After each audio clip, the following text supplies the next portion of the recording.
Aparece Castellón. Segunda parte. Pues desde que este hombre, en el prólogo de su Institutio, exigió del modo más audaz, de Francisco I, la tolerancia y la libertad de creencias, aunque él mismo sea todavía un mancebo, pasa ante toda la juventud francesa como heraldo y abanderado de la doctrina evangélica. De él esperan todos estos refugiados aprender a sufrir sus persecuciones. De él, que sabe formular exigencias y plantear problemas, recibir una tarea para su vida. Como discípulo, y como discípulo entusiasta, pues todavía el carácter ansioso de libertad de Castellón ve en Calvino el representante de la libertad espiritual, dirígese inmediatamente Castellón a casa de su compatriota, y durante una semana habita en el hospedaje estudiantil que la mujer de Calvino ha organizado para estos futuros misioneros de la nueva doctrina. No obstante, en este primer momento no puede llegar a las deseadas íntimas relaciones, pues poco después es llamado ya Calvino a los concilios de Worms y de Agenau. Se perdió la ocasión de establecer un primer lazo entre ellos. Pero el que Castellón, entonces de 24 años, produjo ya una profunda impresión manifiéstase muy pronto, pues apenas está asegurada la definitiva invocación a Calvino para que regrese a Ginebra, cuando a propuesta de Farel con aprobación de Calvino, aquel otro sabio, floreciente de juventud, es llamado también a Ginebra como profesor de su escuela. Expresamente se le atribuye el título de rector, le son asignados 2 maestros auxiliares a sus órdenes, y además se le impone la deseada obligación de predicar en la iglesia de Vandoeuvres, una parroquia del territorio ginebrino. Castellón justifica en un todo esta confianza y su actuación docente le proporciona además ocasión de un éxito, especialmente literario. Pues para hacer a los discípulos más estimulante el aprendizaje del latín, traduce Castellón los más plásticos episodios del Antiguo y del Nuevo Testamento en forma de diálogo latino. Pronto el librillo que al principio había sido pensado como un puente de los asnos para los niños de Ginebra, llega a ser universalmente conocido, y en sus efectos literarios y pedagógicos acaso solo puede ser comparado con los coloquios de Erasmo. Y aun al cabo de los siglos el librillo sigue siendo impreso. Nada menos que 47 ediciones han aparecido de él, cientos de miles de alumnos han aprendido en sus páginas los fundamentos del latín clásico. Y aunque en el sentido de sus aspiraciones humanísticas sea solo una obra accesoria y de puro azar, siempre es este manualito latino el primer libro con el que Castellón se presentó en el proscenio espiritual de aquel tiempo. Pero las ambiciones de Castellón van dirigidas hacia metas más elevadas que a escribir un libro escolar, agradable y útil. No renunció al humanismo para desparramar sus fuerzas y saber en pequeños trabajos. Este ser humano, joven e idealista, lleva en sí un alto plan que, hasta cierto punto, debe repetir y sobrepasar juntamente la poderosa acción de Erasmo y la de Lutero. No se propone nada menos que traducir nuevamente toda la Biblia al latín y al francés. También su pueblo, el francés, debe tener a su alcance toda la verdad lo mismo que por la voluntad creadora de Erasmo y de Lutero, la tienen el mundo humanístico y el alemán. Y con la fe tenaz y silenciosa de su ser, Castellón se pone al trabajo en esta gigantesca empresa. Noche tras noche el joven sabio que durante el día lucha fatigosamente en una tarea mal pagada para obtener el escaso pan de su familia, trabaja en aquel plan sacratísimo a que ha de consagrar su vida entera. Empero y en los primeros pasos tropieza Castellón con una resuelta resistencia. Un librero ginebrino se ha declarado dispuesto a imprimir la primera parte de su traducción latina de la Biblia. Pero en Ginebra Calvino es ilimitado dictador en todas las cuestiones espirituales y eclesiásticas. Sin su consentimiento, sin su imprimatur, no es lícito que sea impreso libro alguno dentro de los muros de la ciudad. La censura nace siempre naturalmente como hija de toda dictadura.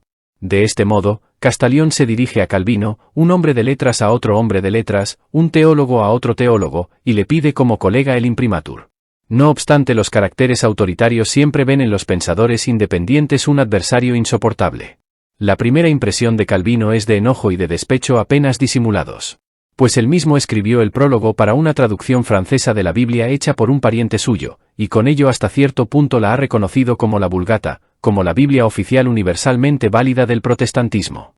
Qué osadía, por lo tanto, la de este joven, que no quiere reconocer humildemente como única, válida y auténtica, la versión que ha sido testimoniada por él y en la que colaboró él mismo, sino que en vez de ello quiere poner al lado de la otra una versión nueva y hecha además por su saber y conocimientos. Claramente se advierte el excitado mal humor de Calvino ante esa arrogancia de Castellón en su carta a Viret. Escucha ahora la fantasía que le ha dado a nuestro Sebastián. Nos da ocasión para reír pero también para sentir enojo. Hace 3 días vino a mi encuentro y me pidió permiso para publicar su traducción del Nuevo Testamento. Ya por este irónico tono puede uno imaginarse lo cordialmente que habrá recibido a su rival. En realidad despacha a Castellón sin miramiento alguno. Está dispuesto a darle el permiso, pero solo con la condición de que ha de leer primero la versión y le sea lícito corregir en ella lo que, por su parte, considere como necesitado de corrección. Ahora bien, nada hay más remoto del carácter de Castellón que la vana complacencia en sus propias obras y la seguridad de sí mismo. Jamás, como Calvino, considera sus opiniones como las únicas verdaderas, su concepto sobre cualquier cosa como algo sin mácula e inatacable, y el prólogo que escribió después para esta traducción presenta por completo un dechado de modestia científica y humana. Abiertamente consigna allí que él mismo no ha entendido todos los pasajes de la Sagrada Escritura, y avisa de ello al lector para que no confíe en su traducción, sin reflexionar, pues la Biblia es un libro oscuro, lleno de contradicciones y lo que él ofrece, es solo una interpretación y no en modo alguno una certidumbre. No obstante, por muy humana y humildemente que Castellón tase su propia obra, a tanta mayor altura coloca, como hombre, la nobleza de la independencia personal. En su conciencia de que, como hebraísta, como helenista y hombre de letras, en modo alguno se encuentra por debajo de Calvino, ve con razón una cosa depresiva en este querer censurarle de arriba abajo, en esta pretensión autoritaria de mejorar su obra.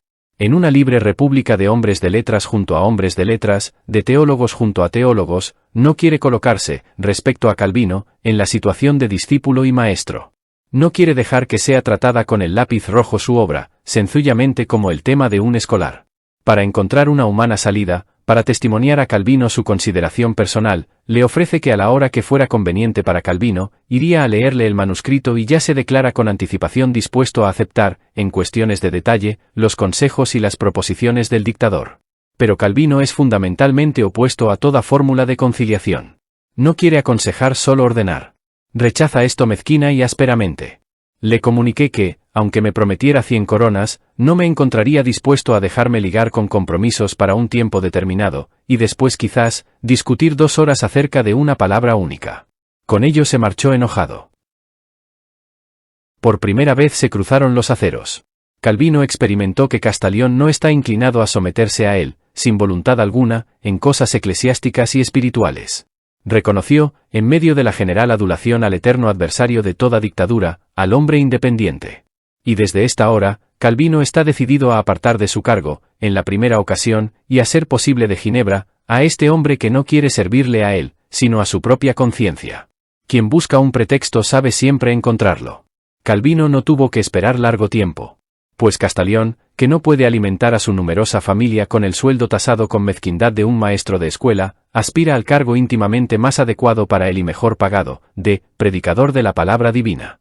Desde la hora en que dejó Lyon, el objetivo de su vida había sido el llegar a ser servidor y mensajero de la doctrina evangélica, y ahora hace ya meses que el excelente teólogo viene predicando en la iglesia de Vandoeuvres, sin que jamás haya sido alzada la menor objeción en aquella ciudad de costumbres tan severas. Nadie, por lo tanto, en Ginebra puede solicitar con mejores títulos su admisión en el cuerpo de pastores. En efecto, la solicitud de Castellón encuentra unánime aprobación en el municipio.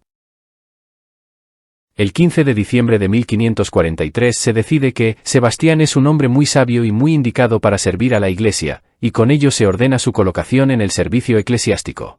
Pero la municipalidad no contó con Calvino. ¿Cómo? Sin preguntarle antes a él del modo más sumiso, ordenó el Consejo Municipal nombrar pastor y junto con ello miembro del consistorio a Castellón, persona que puede ser molesta para Calvino a causa de su íntima independencia. Al punto protesta contra el nombramiento de Castellón y explica su manera de proceder, poco propia de un colega, en una carta dirigida a Farel, con estos oscuros términos: hay importantes razones que impiden su nombramiento. En todo caso, ante el Consejo no hice más que aludir a estos motivos y no los expresé, pero al mismo tiempo salí al encuentro de toda falsa sospecha respecto a él para dejar su nombre libre de todo ataque. Mi intención es la de guardarle miramientos.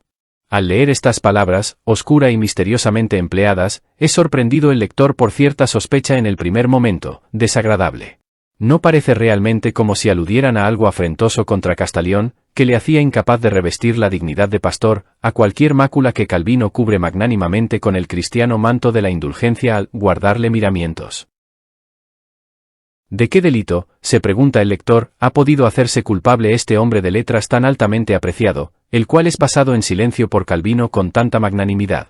¿Se ha apoderado de dinero ajeno? ¿Ha delinquido con mujeres? ¿Encubre su carácter, ¿Por toda la ciudad tenido como irreprochable cualquier error secreto? Con voluntaria falta de claridad deja Calvino que se cierna sobre Castellón la más indeterminada de las sospechas, y nada es tan fatal para el honor y la consideración pública de un hombre como una ambigüedad que guarda miramientos. No obstante, Sebastián Castellón no quiere que se le guarden. Tiene su conciencia pura y clara, y apenas llega a su conocimiento que es el propio Calvino quien, a escondidas quiere arruinar su fama, se presenta y exige que Calvino declare públicamente, ante la autoridad, por qué razones debe serle rehusado el cargo de pastor. Ahora tiene Calvino que poner sus cartas sobre la mesa y exponer el misterioso delito de Castellón. Por fin se llega a conocer el crimen con tan tierna solicitud silenciado por Calvino. Castellón, espantoso descarrío, en dos secundarias interpretaciones teológicas de la Biblia no es por completo de la opinión de Calvino. En primer término expresó el punto de vista, y a ello asienten todos los teólogos en alta voz o en voz baja, de que el Cantar de Salomón no es en modo alguno una poesía religiosa sino profana, el himno de la Sulamita, cuyos pechos triscan como dos cervatillos en campo de azucenas, constituye una poesía erótica totalmente mundanal y está bien lejos de ser una glorificación de la Iglesia. También la segunda divergencia es baladí. Castellón le concede al descendimiento de Cristo a los infiernos una significación distinta de la de Calvino. Muy menudos y muy sin importancia se muestran por lo tanto los crímenes de Castellón, magnánimamente silenciados, por Calvino y a causa de los cuales debe serle negada la dignidad de pastor. Pero, y en este punto reside la cuestión realmente decisiva, para un Calvino, en el terreno de la doctrina, no hay ni pequeñeces ni menudencias. Para su espíritu metódico, que aspira a una altísima unidad y autoridad en la nueva Iglesia, la más mínima desviación es tan peligrosa como la más grande. Calvino quiere que en su fábrica, poderosa y lógicamente edificada, cada piedra y hasta cada granillo de arena, esté inconmoviblemente colocado en su puesto, y lo mismo que en la vida política, lo mismo que en las costumbres y el derecho, también en sentido religioso, le parece fundamentalmente insoportable cualquier forma de libertad.